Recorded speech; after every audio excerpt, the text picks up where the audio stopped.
मैं रिग्रेट करता हूं कि अगर ये इशू नहीं सॉल्व हुआ तो अनफॉर्चुनेटली मुझे ये स्कूटर बेचना पड़ेगा। कोई एक्चुअल में समझने के लिए वो रेडी ही नहीं है कि लिम्फोम क्या है। वो लिम्फोम को फीचर बार बार वही रटा हुआ रोबोटिक आंसर से मिलते हैं। और अगर प्रोस्पेक्टिव बायर हो तो प्लीज़ ये सारी चीज़ें ध्यान में रखें कि ये जो इश्यूज़ हैं ये जस्ट पेपर से नहीं है, ये एक्चुअल में इश्यूज़ हैं। तो वेलकम बैक गाइज, आगे हम एक और न्यू वीडियो लेके। तो गाइज आज की जो वीडियो है ये गैजेट के ऊपर नहीं है बट एक व्हीकल के ऊपर है। तो यस, हमारे चैनल पे पहली बार हम कोई टू व्हीलर का रिव्यू करने वाले हैं और ये कोई नॉर्मल टू व्हीलर नहीं है। मैंने खुद परचेज किया था और ये मेरा पहला ईवी कह सकते हो इलेक्ट्रिक व्हीकल आप जो मैंने परचेज किया था और ये था हीरो वीडा V1 Pro। मेरा कोई प्लान नहीं था एज सच बट रिसेंटली मैं स्क्रॉल कर रहा था Amazon और फ्लिपकार्ट पर। मैंने फ्लिपकार्ट पे एक डील देखी हीरो के स्कूटर पे वीडा V1 Pro पे ऑलमोस्ट 40,000 का डिस्काउंट से मिल रहा था। तो यहाँ पर आपके पास दो वेरिएंट है V1 Pro and V1 Plus। तो मैंने यहाँ पे चेक किया तो मैंने फ्लिपकार्ट से हालांकि नहीं खरीदा, मैंने Amazon से खरीदा ड्यू टू Amazon पे no cost EMI and all ये सब चीजें। तो मेरे को लगा चलो वहाँ पे खरीद लेना चाहिए और यहाँ आप देख सकते हो मुझे काफी अच्छी डील मिली, अराउंड 1,05,000 रुपए। बाकी शोरूम पे जाके मुझे अराउंड आई थिंक 10,000 रुपए या 12,000 रुपए और देने पड़े थे जो कि insurance and other registration charges थे। तो 1,10,000 के आसपास मुझे ये स्कूटर ऑन रोड पड़ा। वीडा V1 दो वेरिएंट पे अवेलेबल है, एक वीडा V1 Pro एक प्लस। प्रो और प्लस में मेन डिफरेंस है उनका बैटरी पैक। तो जो प्रो में जो बैटरी पैक है वो है 3.94 किलोवाट आवर और जो प्लस में बैटरी पैक है वो है 3.44।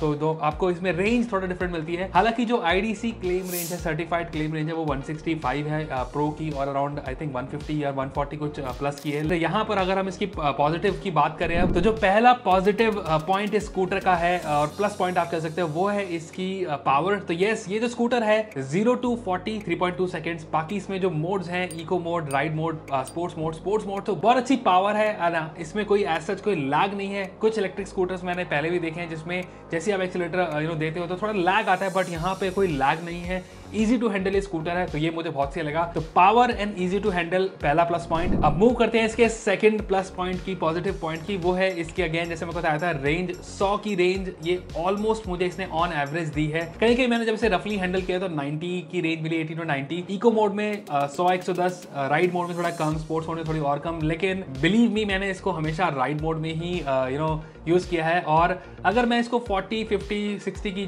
स्पीड में रखता हूँ, 40, 50, 60 में, तो मुझे 90 to 95 की रेंज इसमें मिली है फॉर श्योर। तो रेंज के मामले में ये स्कूटर बहुत सही से परफॉर्म किया। मेरा पहला ईवी स्कूटर था एंड अगेन इसको यूज़ करने के बाद मैं इंस्पायर हुआ अपनी कार को भी ईवी करने के लिए और मैंने अपनी इग्निस कार जो मेरी आइस कार थी वो बेच दी और मैंने पंच ईवी परचेज की जिसका रिव्यू मैं आगे करूंगा फॉर श्योर। एंड जो और अच्छी बात है स्कूटर की वो जो इसका डिजाइन लुक्स में काफ़ी अच्छी मुझे लगी है। एंड ऐसा एक स्कूटर एक और भी इनका वो है आई थिंक हीरो जूम जो कि पेट्रोल स्कूटर है और ये ईवी स्कूटर। काफ़ी रिजेंबलेंस है दोनों स्कूटर्स में। तो ये मुझे अच्छी लगी कि लुक्स में काफ़ी अच्छा है, लगता नहीं है ऐसा कोई छोटा मोटा आप इलेक्ट्रिक व्हीकल चला रहे हो, अच्छा है और हेवी है। तो बैलेंस्ड मुझे लगा व्हीकल को जब आप मैन्यूवर करते हो ट्रैफिक में तो वो बहुत सही आपको फील आएगी इसको चलाते हुए।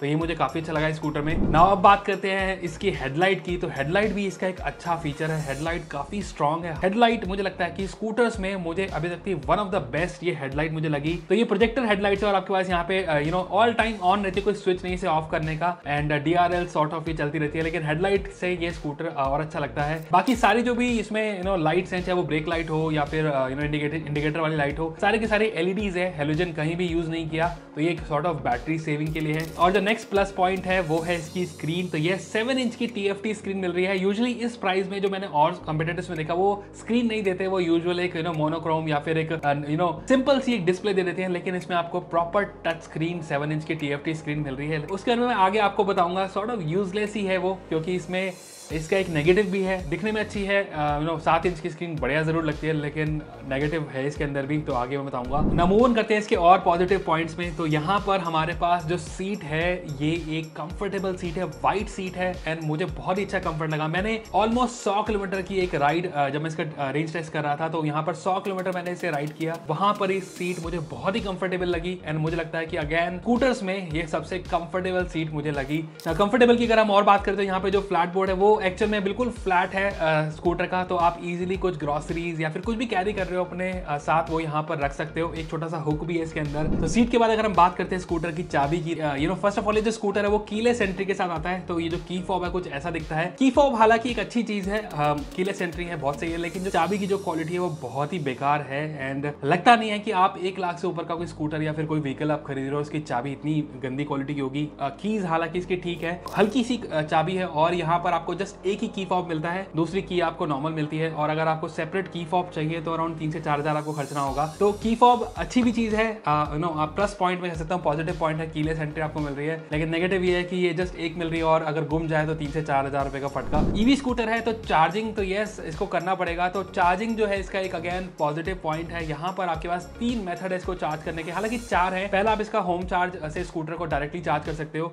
एंड बैटरीज निकालने की जरूरत नहीं है। तो 0 to 80 अराउंड 6 घंटे में आता है। सेकंड चीज इसका है वो बैटरीज निकाल के, रिमूवेबल बैटरी है उनको निकाल के आप चार्ज कर सकते हो, घर पर ले आ सकते हो। मुझे से लोग जो कि हाई राइज टावर्स में रहते हैं तो इजीली आप इसको फ्लैट में ले जाके घर पे जाके चार्ज कर सकते हो। और जो तीसरा मेथड है इसको चार्ज करने का वो है फास्ट चार्जर। तो यस वीडा के चार्जर्स हैं काफी जगह, एनसीआर में स्पेशली, वहां पर आप इसको स्कूटर को चार्ज कर सकते हो और 0 to 80 ऑलमोस्ट 1 घंटे के आसपास ये चार्ज हो जाता है। एक और चीज इसमें अच्छी है कि जो वीडा का पार्टनरशिप है एथर के साथ, तो हीरो का 40% शेयर है एथर में, तो आप कोई भी एथर के फास्ट चार्जर से चार्ज कर सकते हो। तो ये चौथा मेथड है इसको चार्ज करने का। एंड अगेन ये भी 0 to 80 ऑलमोस्ट 60 मिनट 65 मिनट्स में चार्ज कर देता है। तो चार्जिंग के मामले में ये स्कूटर मुझे बहुत ही अच्छा लगा एंड यही एक रीजन था जिसे इस स्कूटर पर मैंने खरीदा ओला, एथर या कुछ और खरीदने में, बिकॉज मुझे रिमूवेबल बैटरी चाहिए थी और चार्जिंग के थोड़े ऑप्शन मुझे ज्यादा चाहिए थे, स्पेशली जो लोग हाई राइज टावर्स में रहते हैं उनके लिए स्कूटर बहुत सही है। और जो नेक्स्ट चीज अच्छी है स्कूटर की वो है इसकी 4G कनेक्टिविटी। तो यस इस स्कूटर के साथ आपको एक 4G कनेक्टिविटी मिल रही है। आप इसको ऐप से एक्सेस कर सकते हो, अनलॉक लॉक कर सकते हो। कनेक्टिविटी हालांकि 4G के अलावा ब्लूटूथ कनेक्टिविटी और वाईफाई भी है, जिससे आप इसको बूट को खोल सकते हो, follow me feature, headlight on कर सकते हो, पिंग कर सकते हो अपने स्कूटर को। तो ये काफी अच्छा है। हालांकि ये जो कनेक्टिविटी है कब तक फ्री है ये मुझे नहीं पता, 1 साल का तो मैंने पढ़ा था इसमें है, उसके बाद आपको कुछ पे करना होगा और कितना पे करना होगा no idea about it. But एक अच्छी प्लस पॉइंट है कि आपको इसमें कनेक्टिविटी मिल रही है। ऐप हालांकि जो है वो इतनी यूजेबल नहीं है। ये फीचर कभी कभार काम करते हैं, कनेक्टेड आप स्कूटर से हो जाते हो, लेकिन जब ये काम कर रहे हो तो बहुत अच्छी बात है, नहीं कर रहे हो तो ये अगेन एक नेगेटिव पॉइंट भी स्कूटर का कि ये कहीं ना कहीं डिस्कनेक्ट होती रहती है ना। और बात करते हैं इसके यूजर्स पे, तो यहाँ पर आपके पास एक रिवर्स मोड मिल रहा है। तो यस आप इसके अंदर एक पार्किंग मोड इनेबल करके रिवर्स स्कूटर को कर सकते हो। जो आपका थ्रॉटल है आप इसको रिवर्स में करोगे तो ये जो स्पीड है 2-3 की स्पीड होती है, बैक करने के लिए जरूर अच्छा है, स्पेशली फीमेल्स के लिए, या फिर अगर आप ऐसी जगह हो जहां पर कोई ढलान है आपको वापस बैक करना है तो वहां पर ये जो रिवर्स मोड है वो काफी काम आता है। कुछ स्कूटर्स ऐसे हैं, कंपेटिटर्स ऐसे हैं जो कि रिवर्स मोड नहीं देते हैं, बट मुझे रिवर्स मोड काफी सही लगा। नाउ एक और चीज इसमें अच्छी है वो इसका क्रूज कंट्रोल। तो कार्स में तो क्रूज कंट्रोल मैंने काफी बार यूज करा है, लेकिन फर्स्ट टाइम ऐसा था कि मैं किसी स्कूटर में क्रूज कंट्रोल जब मैंने यूज किया तो बहुत अच्छा लगा मुझे। 40 to 50 की स्पीड जब भी आप कहीं कहीं खाली रोड पर हो तो 40-50 की स्पीड में आप इसको क्रूज कंट्रोल इनेबल कर सकते हो। और बाकी जो पार्किंग वाला जो इसमें बटन है उसको उससे आप स्पीड को इंक्रीज और डिक्रीज भी कर सकते हो नीचे वाले सेट वाले बटन से, जिससे आप इसको ऑन करते हो तो प्लस एंड माइनस स्पीड आप करते रहोगे। तो क्रूज कंट्रोल अच्छे से काम करता है इसका और बहुत अच्छा फीचर मुझे लगा। तो ये वाले सारे प्लस पॉइंट की वजह से मैंने ये जो स्कूटर है पर्सनली खुद परचेज किया। एंड मैं बोल सकता हूँ कि ये जो पॉजिटिव पॉइंट्स है स्कूटर के वो अच्छे हैं, अच्छे से काम करता है, स्कूटर चलता है, बैटरीज अच्छी है इसकी। नाउ मेन चीज है इसके नेगेटिव पॉइंट्स की, जहां मेरा ये यूजर एक्सपीरियंस अब सॉर्ट ऑफ मिक्स्ड फीलिंग मुझे आती है अपनी इस परचेज से। तो नेगेटिव्स की जो लिस्ट है थोड़ी सी हालांकि कम है, लेकिन वो बहुत ही मेजर इश्यूज क्रिएट करते हैं। और मैं कह सकता हूँ कि इन नेगेटिव्स की वजह से मैं ये स्कूटर किसी को भी रिकमेंड नहीं करूंगा। और हालांकि अगर काश मेरे पास भी कोई ऑप्शन होता तो मैं स्कूटर वापस इनको दे देता, और मुझे एक्चुअल में ये स्कूटर अब मुझे रिग्रेट फील होता है कि मैंने क्यों खरीदा। तो जो पहला नेगेटिव पॉइंट है वो है इसके क्वालिटी का। तो क्वालिटी इसकी कहीं ना कहीं स्कूटर की ओवरऑल थोड़ी सी डाउनग्रेड सी लगती है, चाहे वो वायरिंग कहीं ना कहीं दिख रही हो या फिर आपकी जो प्लास्टिक की क्वालिटी है वो थोड़ी सी बेकार सी लगती है। ना जो सबसे मेजर क्वालिटी का इशू है वो इसके स्विचेस का। तो ओवरऑल जो स्विचेस एंड बटन्स हैं वो बहुत ही बेकार है, पैथेटिक क्वालिटी आपको मिल रही है इसके अंदर। स्विचेस मैं एक बार चेंज करा चुका हूँ, फर्स्ट सर्विस में मुझे चेंज कराना पड़ा। मेरा जो पास का बटन था वो काम नहीं कर रहा था एंड स्विचेस कहीं ना कहीं स्टक होते रहते हैं, चाहे वो नॉर्मल स्विचेस के अलावा जो इग्निशन का और बूट ओपन करने का स्विच है वो भी स्टक होता रहता है। WD-40 मुझे रखना पड़ रहा है बिकॉज कहीं ना कहीं मेरा चाहे वो किल स्विच हो, चाहे वो ऑन करने का स्विच हो, मोटर को ऑन करने का स्विच हो, वो कहीं ना कहीं स्टक हो जाता है। तो स्विचेस की क्वालिटी बहुत ही बकवास है। मुझे नहीं लगता जो वारंटी हमें मिल रही है स्कूटर की 5 साल की, कितनी बार ये चेंज करने पड़ेंगे। और मुझे लगता है कि रिकॉल करके जो स्विचेस है इन्हें बदलने चाहिए, और अदरवाइज वारंटी में हमें स्विचेस बदलवाते रहेंगे जब तक हमारी वारंटी, हम will keep on getting it change, जो कि मुझे सॉर्ट ऑफ एक अच्छा नहीं लगता। कहीं ना कहीं मैं कुछ लोगों के फीडबैक में पढ़ता हूँ, कम्युनिटी पोस्ट पढ़ता हूँ जहाँ पे उनके स्विचेस स्टक हो गए और उनको चाहे वो स्क्रू ड्राइवर से ओपन कर रहे हैं उसको या ठीक कर रहे हैं या फिर WD-40 लगा रहे हैं। बहुत ही बेकार कंडीशन है इनकी स्विचेस की, तो स्विचेस इंप्रूव होने चाहिए। मूव ऑन करते हैं इसके सबसे मेजर नेगेटिव पॉइंट की, वो है लिम्प होम मोड। तो लिम्प होम मोड आपको लग रहा होगा कि ये तो एक सेफ्टी इशू होता है, सेफ्टी काइंड ऑफ फीचर है। अगर आपकी बैटरी 5% से नीचे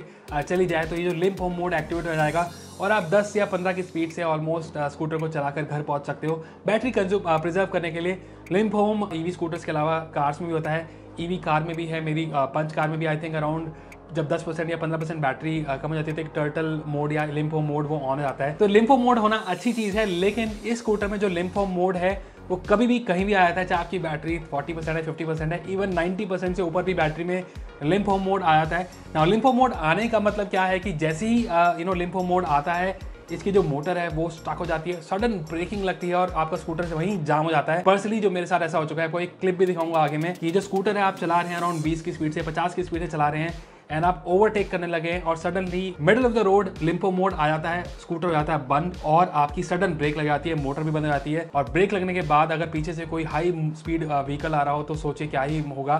तो ये एक मेजर सेफ्टी इशू है। हीरो को हम काफी बार बोल चुके हैं, कम्युनिटी मेंबर्स जो है, व्हाट्सएप ग्रुप हमारा एक है, व्हाट्सएप पे वीडा के जो यूजर्स हैं, वीडा V1 के, काफी बार हम उनको ये बता चुके हैं कि लिम्प होम मोड का इशू है, बट उनको ये एक्चुअल में समझने के लिए वो रेडी ही नहीं है कि लिम्प होम क्या है। वो लिम्प होम को फीचर बार बार वही रटा हुआ रोबोटिक आंसर से मिलते हैं, जो कि बहुत ही बेकार चीज़ है। ऐसा कोई और कंट्री में ऐसा कोई व्हीकल या 2 व्हीलर या 4 व्हीलर होता जिसमें ऐसी कुछ सेफ्टी इशू होती तो प्रॉपर रिकॉल होता। यहाँ पर हीरो को फॉर श्योर ये स्कूटर रिकॉल करना चाहिए। रिकॉल करने के बाद चेक करें क्या इशू है या फिर कोई सॉफ्टवेयर अपडेट करें जिससे लिम्प होम ना आए। है ये software issue, that's it. Software के अलावा इसमें कुछ नहीं है। हार्डवेयर इशू भी एक मुझे लगता है जहाँ मैं इसे इन्वेस्टिगेट कर रहा था कि लिम्प होम कहाँ क्यों आ रहा है ये। तो जो लिम्प होम है ये हार्डवेयर इशू, जैसी अगर इसकी बैटरी भी डिस्कनेक्ट होती है तो लिम्प होम आता है। तो मुझे लगता है कि जो बैटरी है वो हिल जाती है, शायद तब जाके वो लिम्प होम आता है। लेकिन 100 बात की एक बात है, जो लिम्प होम है एक मेजर सेफ्टी इशू है, ये नहीं होना चाहिए किसी भी कार में या फिर व्हीकल में, 2 व्हीलर में। And sudden braking all of a sudden ये होना बहुत ही रिस्की है। हीरो प्लीज इसे कुछ करे। मेरे साथ ये अराउंड 3 या 4 बार हो चुका है। यहाँ पर आपको मैं क्लिप दिखा देता हूँ एक।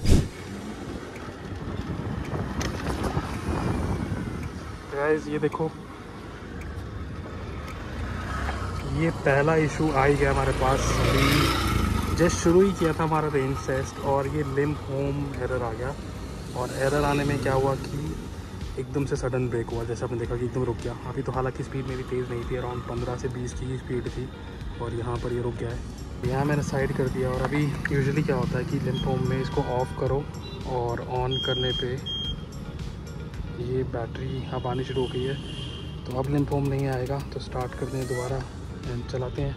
तो यस, चल रहा है। तो जैसा आपने देखा कि मैं सिर्फ 20 की स्पीड में था तो इतना कुछ एज सच इशू नहीं हुआ, लेकिन मोस्टली ये स्टार्ट करते हुए या फिर मैं कभी राइड कर रहा हूँ, इवन फर्स्ट डे पर मेरे साथ ये लिम्प होम हुआ था। मैं डर गया था ज़रूर ये क्या हो रहा है, लेकिन उन्होंने मुझे बस सिंपल बोला ऑन ऑफ करो, चल पड़ो। तो मैं काफ़ी ज़्यादा डर गया क्योंकि उसके बाद मुझे उसका रेंज टेस्ट करने जाना था और रेंज टेस्ट करते हुए मुझे हमेशा यही डर लग रहा था कि कहीं कोई मेन रोड पे, बिजी रोड पे लिम्प होम ना आ जाए और मैं स्टक ना करूँ, ब्रेकिंग ना लगे। तो मुझे ये डर हमेशा लगा। तो मेरे मन में ये भी आता है कि डर के साथ चलाने से अच्छा है कि स्कूटर को मैं बेच दूँ। मैं रिग्रेट करता हूँ कि अगर ये इशू नहीं सॉल्व हुआ तो अनफॉर्चुनेटली मुझे स्कूटर बेचना पड़ेगा। मैं नहीं रखूँगा इसको, क्योंकि ऐसे रिस्की सेफ्टी इशू के साथ मुझे स्कूटर ये वाला बिल्कुल भी नहीं चलाना। तो अगर ये इशू रिजॉल्व होता है तो वेल एंड गुड, अदरवाइज मैं बिल्कुल भी रिकमेंड नहीं करूंगा। यहीं से मैं बोल सकता हूँ आपको, मैं रिकमेंड नहीं करूंगा स्कूटर को आपको परचेज करना चाहिए। बाकी और भी नेगेटिव चीजें हैं, बट लिम्प होम एंड ये जो स्विचेस की क्वालिटी है ये एक कुछ मेजर नेगेटिव्स हैं। कुछ और नेगेटिव्स मैं आपको जस्ट ब्रीफली बता देता हूँ, जैसे कि ब्रेक इसकी इतनी अच्छी नहीं है, जो ड्रम ब्रेक है रेयर में वो अच्छी नहीं है, और जो फ्रंट ब्रेक है वो स्विचिंग सी साउंड आती रहती है, वो क्लिक क्लिक सी साउंड आती रहती है, जो कि डिस्क ब्रेक मुझे लगता है अच्छी क्वालिटी की नहीं है ना। और जो इशू है इसके अंदर, जैसे कि उसकी ऑक्सिलरी बैटरी, जो ऑक्सिलरी बैटरी वो बार बार ड्रेन होती रहती है। तो अगर आपने स्कूटर कहीं पार्क किया और 2-3 दिन से आपने यूज नहीं किया तो इसकी ऑक्स बैटरी है, मेन बैटरी के अलावा एक छोटी सी बैटरी और होती है, वो ड्रेन होती है और काफी लोगों को परेशानी से फेस करनी पड़ी है। और जो चीज इसकी अच्छी नहीं है वो स्कूटर की जो ऐप है वो बिल्कुल यूजलेस है। हालांकि ऐप इन्होंने रिवैम्प जरूर करी है, नया कुछ वर्जन दिया है, लेकिन स्कूटर में जो ऐप है कनेक्टिविटी नहीं होती, मैप नहीं है इसके। जो स्क्रीन जो मैं आपको बोल रहा था कि हालांकि 7 इंच की स्क्रीन एक अच्छी चीज है, लेकिन किसी काम की नहीं है क्योंकि मैप नहीं है उसके अंदर। टर्न बाय टर्न नेविगेशन है जो कि 90% काम नहीं करती। ऐप के साथ कनेक्ट करने के बाद भी जो टर्न बाय टर्न नेविगेशन है वो बार बार डिस्कनेक्ट होती है और आपको ऐप खोल के दोबारा वाईफाई से कनेक्ट करना पड़ेगा, फिर अपनी नेविगेशन ऑन करनी पड़ेगी, तब जाके कभी कभार वो चलती है। लेकिन 90% मेरे लिए वो यूजलेस थी। नाउ ईवी जो व्हीकल्स होते हैं उनमें एक रीजन होती है, तो रीजन इस स्कूटर की भी ना के बराबर ही है। 30-40 से नीचे अगर आप रीजन करने की सोचते हो, रिवर्स थ्रॉटलिंग करते हो, तो कोई काम की नहीं है। रीजन नहीं काम करता, रीजन होता तो बैटरी थोड़ी और अच्छी होती।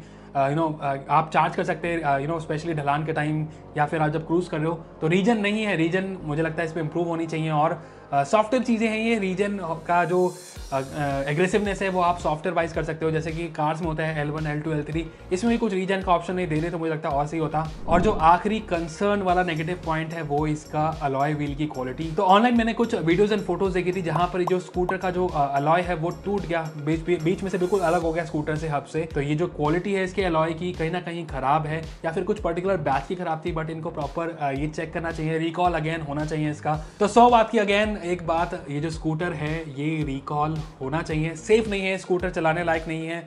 हम लिम्प मोड हो गया, स्विचेस की क्वालिटी हो गया, और जो अलॉय व्हील इसका ब्रेक हो रहा है, उस वजह से मुझे लगता है कि हीरो को कोई ना कोई सर्विस कैंप या कुछ करके चेकिंग थॉरली करनी चाहिए एंड इश्यूज को रिजॉल्व करना चाहिए। और काफी सारे लोग जो स्कूटर्स खरीदते हैं, टू व्हीलर्स खरीदते हैं, वो हार्ड एंड मनी से खरीदते हैं, चाहे उसको डेली कम्यूट के लिए यूज करें या फिर एज अ बैकअप के लिए यूज करें, या फिर जस्ट मेरे जैसे जो उनको टेक्नोलॉजी में इंटरेस्ट है उनको चाहिए। तो ऐसा कोई व्हीकल या स्कूटर रोड पर होगा तो वो खतरा है एक्चुअल में चलाने वाले के लिए भी, और रोड पर जो बाकी लोग हैं उनके लिए भी।